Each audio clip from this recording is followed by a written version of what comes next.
Welcome back to another high-yield episode of the Dr. Stem Cell Clinical Revision Podcast. I'm Andrew, your co-host for today's medical board review session. And I'm Ava.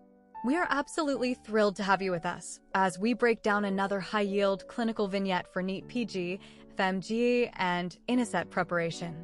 Remember, doctors, active recall and spaced repetition are your best weapons to conquer these exams. That's right, Ava. Today we are tackling an essential question from the ophthalmology board, focusing specifically on the high-yield topic of glaucoma classifications. This question is inspired by the NEET PG 2023 PYQ exam, so pay close attention because these concepts tend to repeat frequently. Let's jump straight into the clinical vignette. Here is the patient presentation, NEET PG Case Study number 23, a clinical scenario involving glaucoma classifications in a patient presenting with high-yield signs. Which diagnostic or therapeutic marker is best used?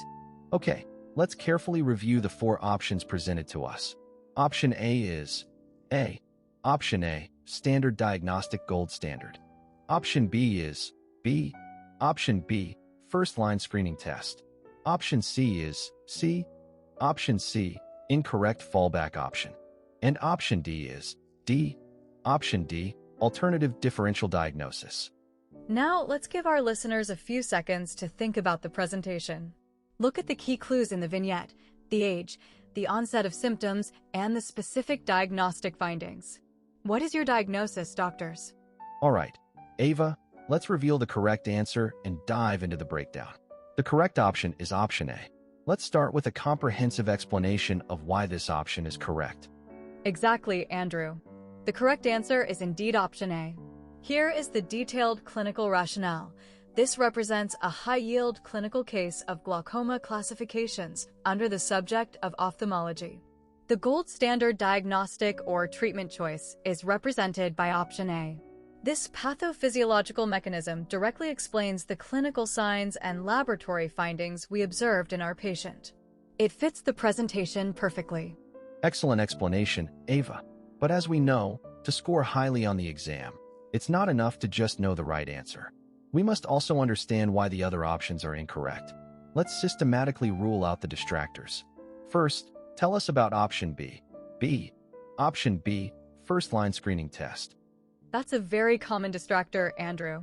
Option B is incorrect because this condition presents differently. In exams, you'd expect to see distinct clinical signs or diagnostic results that are absent in our patient's presentation. So we can confidently rule this one out. Perfect. Now, what about option C? C. Option C, incorrect fallback option. Why is this not the correct choice? Option C represents a different pathological process entirely. While it might share some overlapping symptoms like general weakness or inflammation, it does not match the specific laboratory or imaging parameters described in the vignette. Therefore, option C is incorrect. Understood. And finally, let's address option D. D. Option D, alternative differential diagnosis. Option D is also wrong. This is usually associated with a different demographic or clinical timeline, and the key diagnostic hallmarks for this condition are completely missing in our patient. That rules out all three incorrect options. That's a masterclass in distractor analysis, Ava. Now, to make sure this concept is locked into our memory for the long term, we have a custom study mnemonic. Today's mnemonic is titled Glaucoma Classifications Review. Let's walk through it. This is one of my favorite mnemonics, Andrew. To remember the key associations and diagnostic criteria for glaucoma classifications, use this memory aid: Pathognomonic sign key finding for glaucoma classifications, gold standard most definitive test used, management first-line therapeutic choice. Let's repeat that so it sinks in.